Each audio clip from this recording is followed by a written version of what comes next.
아멘. 7장에서 아이성을 정복하는 것에 실패하게 되죠. 그 원인을 지난주 금요일 날 다뤘지만 7장을 읽다 보면 이런 생각을 우리가 할 수가 있습니다. 그 아이성 정복의 실패 원인을 정탐꾼들이 잘못된 전략을 제시를 하고 여호수아가 그것을 받아들이는 것, 그것 때문에 실패했다 이렇게 생각할 수도 있습니다. 아이성의 군사들이 몇 명이나 되었을까요? 정탐하고 온 사람들은 이스라엘 백성이 다 쳐들어갈 필요가 없다, 굳이 그렇게 수고할 필요가 없다, 한 2, 3천 명만 보내면 충분히 정복할 수 있다라고 이렇게 여호수아에게 보고를 했습니다.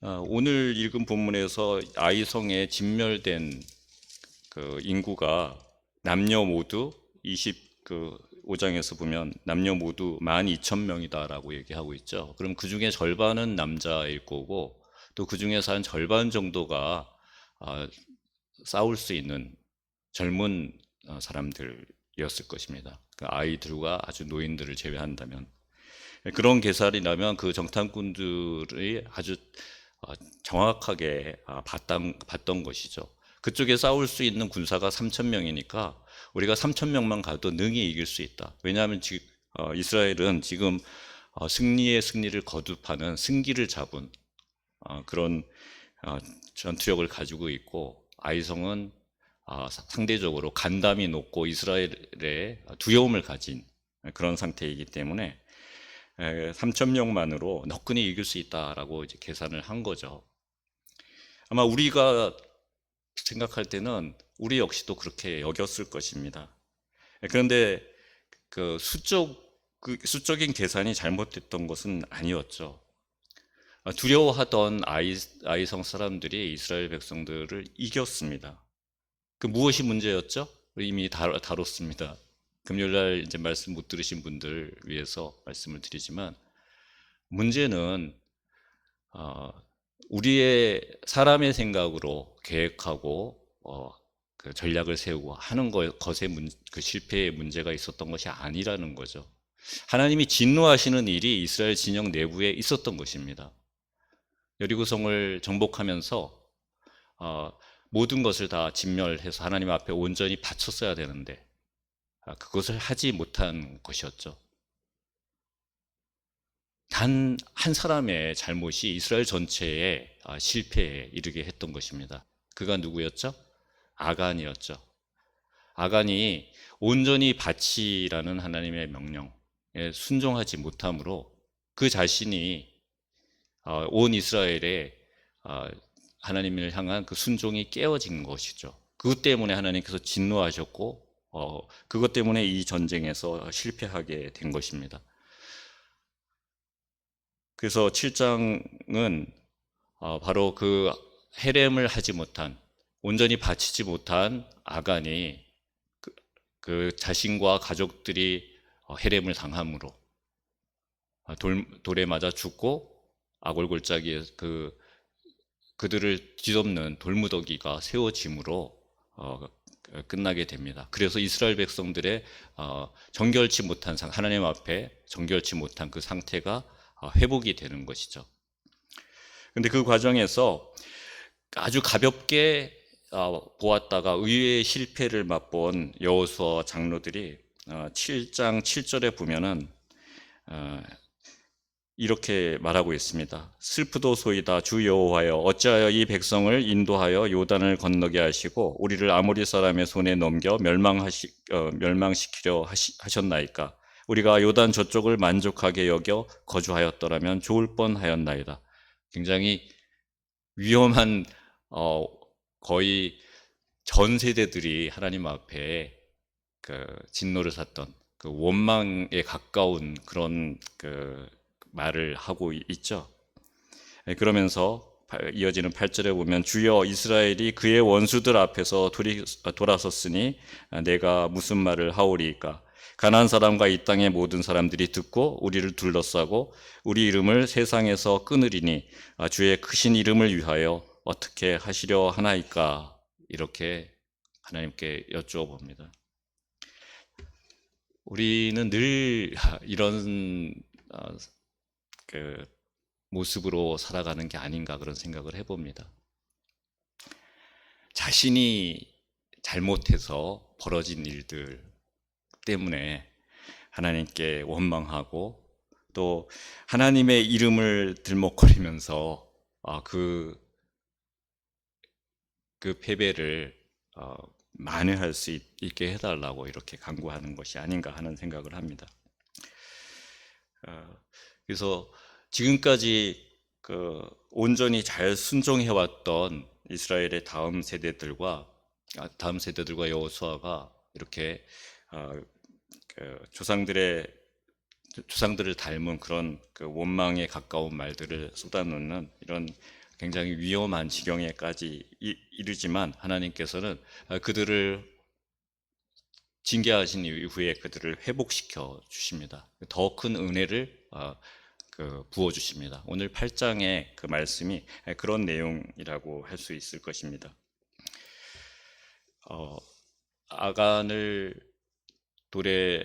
아간과 그 가족을 돌로 쳐 죽이고 이제 이스라엘 백성들의 성결이 하나님 앞에 부정함이 이제 회복이 되죠. 그래서 쌓은 돌무더기가 몇 번째 돌무더기였죠? 세 번째 돌무더기죠. 첫 번째 길갈에서 요단강을 건넌 기념비 12돌로 그 기념비를 세웠고, 두 번째 여리고성의 그 폐허 돌무더기를 없애지 말라, 그대로 두라라고 했죠. 예. 그리고 아골골짜기에 쌓은 그 아간의 가족들의 무덤, 그 역시도 이스라엘 백성들이 두고 후손들에게 하나님이 하신 일들, 하나님 앞에 불순종의 대가가 무엇인지를 기억하게 하는 그런 기념비가 되었을 것입니다. 이제 오늘 8장에서는 두 개의 새로운 돌무더기 혹은 기념비라고 할 것들이 세워지게 됩니다. 말씀을 읽으면서 한번 찾아보도록 하겠습니다. 8장 1절, 여호와께서 여호수아에게 이르시되 두려워하지 말라, 놀라지 말라, 군사를 다 거느리고 일어나 아이로 올라가라. 보라, 내가 아이 왕과 그의 백성과 그의 성읍과 그의 땅을 다 내 손에 넘겨주었으니, 이렇게 말씀하고 계십니다.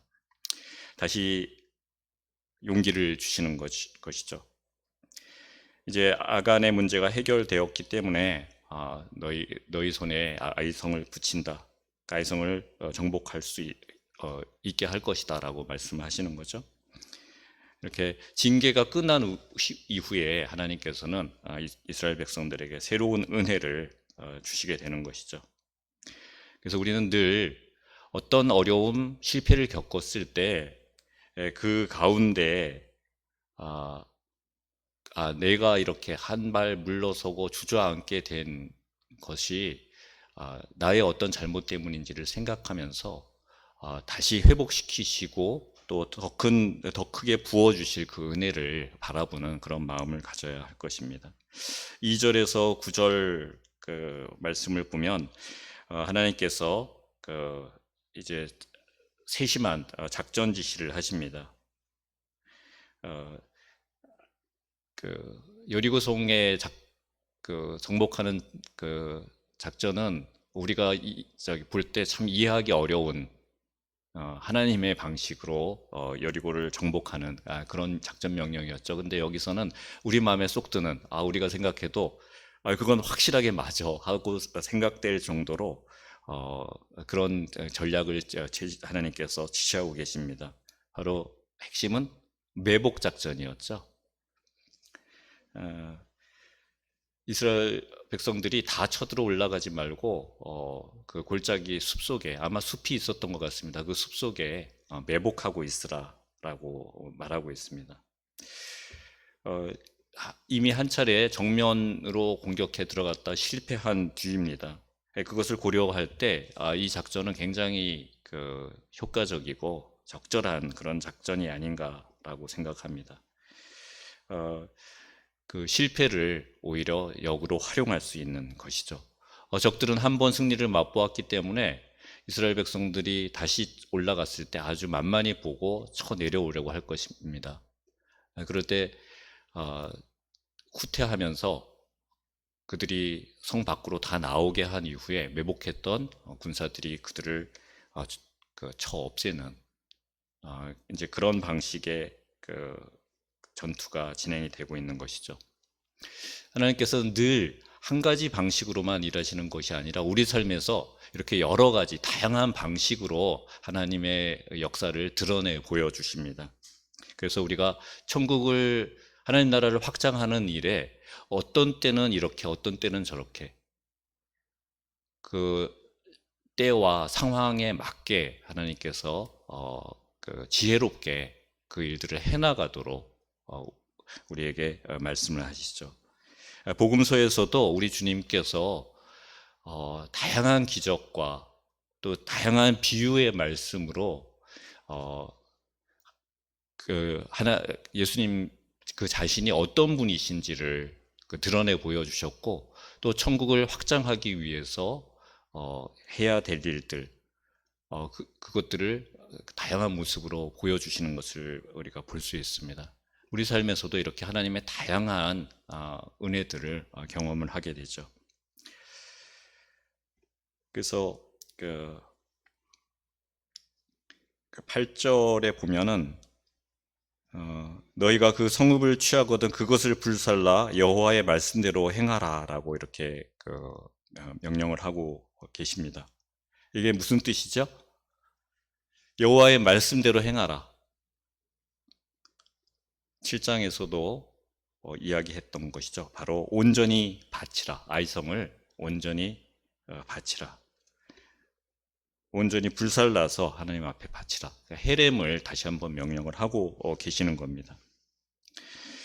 이스라엘 백성들이 이번에는 실패하지 않았겠죠. 그대로 행했겠죠. 한번 아간의 일로 크게 혼났잖아요. 징계를 경험했었잖아요. 그래서 아간과 같은 일은 다시 일어나지 않았습니다.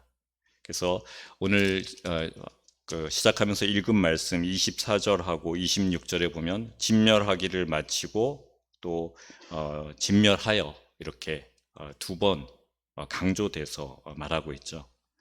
물론 원문을 보면 앞에 진멸은 그 헤렘이 아니라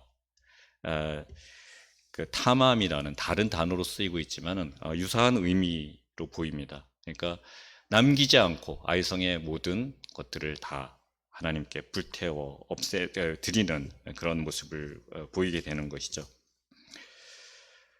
그 10절에서 23절 전체가 이렇게 매복 작전을 구체적으로 하나님께서 명령하신 대로 그대로 실행하는 것을 보여주고 있습니다. 그런데 여기서 우리가 좀 눈에 띄는 그 단어가 나오는데요. 18절에 보면 여호수아가 이 이스라엘들을 지휘했던 그 지휘봉에 해당하는 것이 무엇인가요?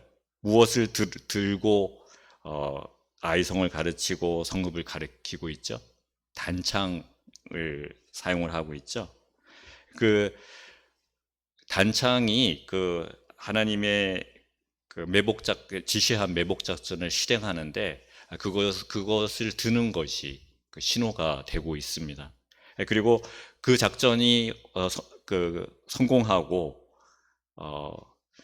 마무리될 때까지 26절에 보면 여호수아가 단창을 잡아 든 손을 거두지 아니하였다 이렇게 이야기하고 있습니다. 한번 상상을 해보십시오. 단창 그것을 여호수아가 정복해야 될 아이성을 가리키면서 공격하라라고 하고 있고 그것을 보고 아이성에서는 한 번의 승리에 도취돼서 그들을 치러 내려오고요. 또 복병들이 그 단창을 보고 일어나서 명령하는 대로 일사불란하게 움직이는 그런 모습을 상상할 수가 있겠죠. 그리고 모든 것들을 진멸하여서 하나님께 하나님께서 명령한 그 전투를 마치기까지 그 여호수아가 단창을 든 손을 계속 들고 있는 모습. 출애굽기에서 아말렉과 싸울 때 모세가 두 손을 들었던 것, 그리고 옆에서 그 팔이 지쳐서 내려오지 않도록 아론과 훌이 받쳤던 그런 장면들이 연상이 되죠. 이렇게 해서 전투에 승리하게 되고, 그곳에 28절에 보면 무엇을 만들었다라고 기록하고 있죠? 영원한 아이를 불살라 그곳으로 영원한 무더기를 만들었다.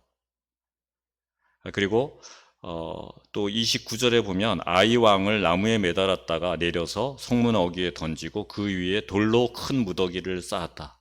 그것이 오늘까지 있었더라. 이스라엘 백성들이 언제나 지나다니며 보는 그 자리에 그것이 여전히 있었다는 것이죠. 그럼 그것을 통해서 어린 세대들이, 그 다음 세대들이 물어보겠죠. 저 돌무더기는 뭡니까? 그럴 때마다 하나님이 하신 일을 부모들은 또 할머니 할아버지들은 설명하겠죠. 네. 이렇게 두 개의 기념비 세트, 이거 하나로 봐야죠. 이번엔 이제 세트입니다. 이렇게 또 하나의 기념비가 세워지게 되는 것입니다.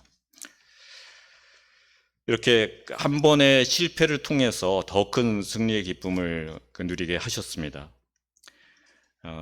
우리 삶에서도 늘 아까도 말씀드렸듯이 징계를 통해서 우리는 더 큰 은혜 앞으로 나아가도록 하나님께서 이끄시는 것을 경험하게 됩니다. 그리고 읽은 말씀 뒤쪽에 이제 30절부터 35절 마지막 절까지 또 하나의 기념비가 추가되고 있는데요. 그러면서 8장이 마무리가 되죠. 여리고에서 그 아이만큼의 거리, 그 거리만큼을 아이성에서 더 간 곳에 세겜이라는 곳이 있습니다. 그 세겜은 야곱의 우물이 있던 곳이죠. 그리고 예수님이 사마리아 여인을 만났던 수가성, 바로 그것이 구약시대의 세겜입니다.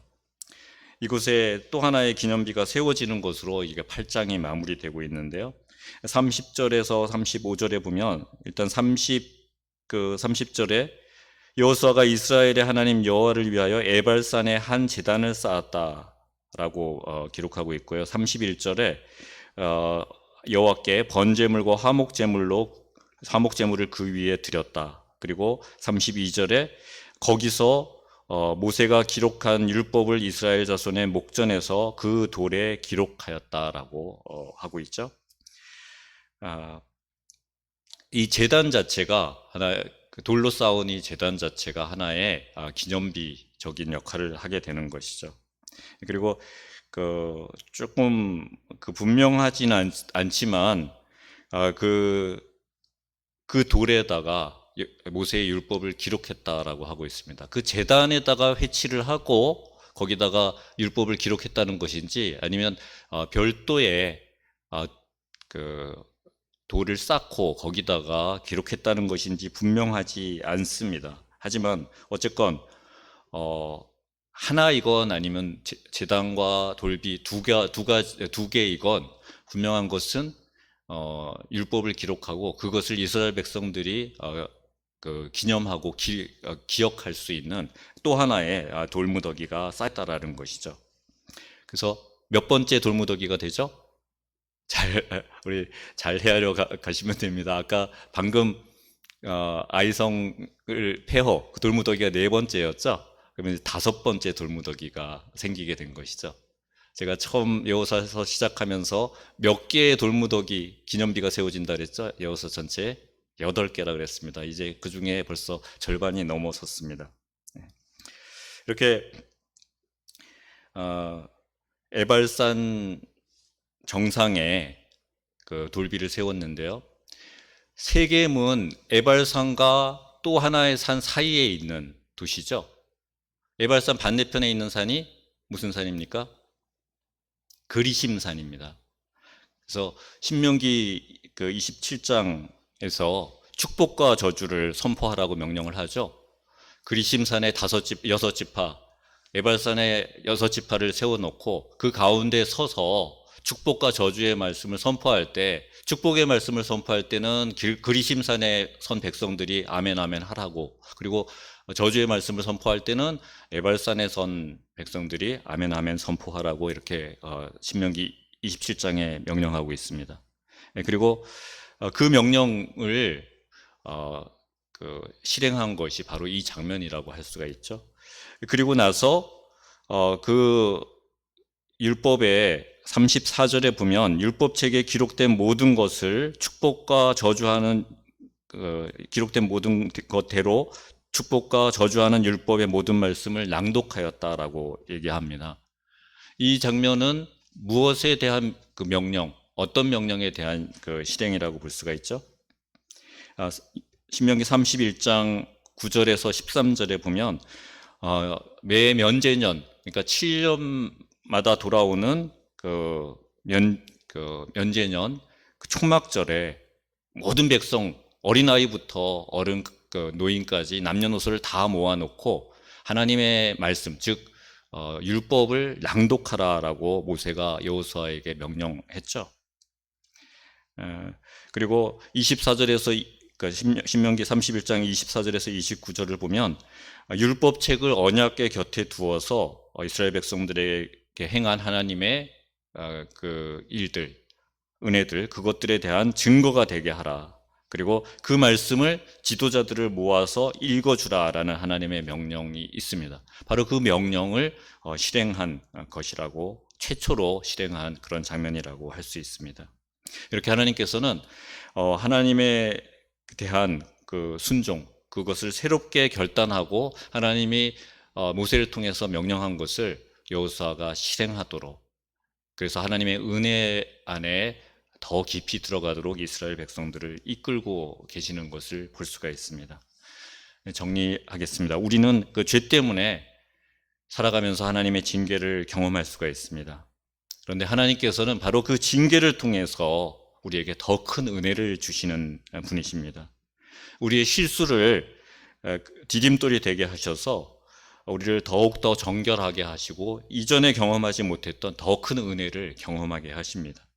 그래서 우리가 살아가면서 겪는 그 실패, 그것이 오히려 우리 삶에 유익이 될 수 있게 하시는 분입니다.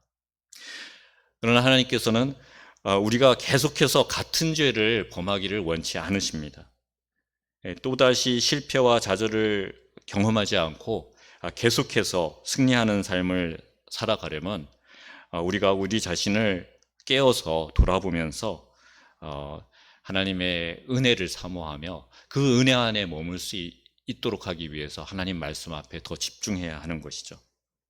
그래서 어저께 그 주일 예배 말씀 선포된 말씀처럼 우리는 늘 더욱더 생생한 마음으로, 생각으로 하나님의 말씀 앞에 서야 되는 것이죠. 우리의 삶을 이끌어 나가시는, 승리하게 하시고 하나님의 뜻을 우리를 통해서 이루어 가시는 그 하나님의 뜻 앞에, 그 하나님의 말씀 앞에 그 말씀을 생생하게 받아들이도록 우리는 애써야 하는 것입니다. 그럴 때 우리가 놀라운 그 하나님의 일을 경험하게 될 것이며, 이렇게 한 단락마다 새로 생기는 기념비처럼 우리 삶에 그 은혜의 기념비를 하나하나 추가해가는 그런 삶을 살게 될 것입니다. 오늘 여러분들 제가 알지 못하는 어떤 어려움들을 여러분들이 겪고 있는지 모르겠습니다. 바로 그때가 하나님 앞에 우리의 마음을 온전히 내어드리며 기도할 때인 것이죠. 힘들고 고통스러운 일이 있을 때 우리가 더 큰 은혜를 사모하면서 하나님 앞에 기도하며 나아갈 수 있기를 바랍니다. 실패를 딛고 부족한 제가 하나님 나라를 확장하는 일에 사용될 수 있기를 바라면서 나를 온전히 하나님 앞에 내어드리는 그런 기도로 하나님 앞에 나아가시기를 빕니다. 기도하겠습니다.